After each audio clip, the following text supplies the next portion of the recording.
Sa among baybayon, ang pagpangisda dili lang usa ka panginabuhi, usa kini ka pagkisog batok sa kinaiyahan. Sa panahon sa ting-ulan, mas lisod ang tanan. Kusog ang hangin, dagko ang balod, ug usahay halos dili na makita ang langit tungod sa kadag-on. Bisan pa niini, ang mga mangingisda upadayon gihapon kay kiniraman ng ilang saligan aron makakaon ug makabuhi sa ilang pamilya. Taliwala niini.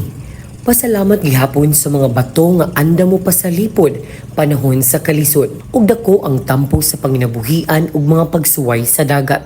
Kini nga storya nagpakita sa tinuod nga kahimtang sa atong mangingisda panahon sa ting-ulan, ilang mga hagit, sakripisyo ug paglaom, busa mga higala ug banta sa pagpasalamat ngadto kay Senyora Santa Monica. Andami magpakita sa among halad nga balod sa bato. Viva Pinamungahan! Viva Pinamukuhan Festival!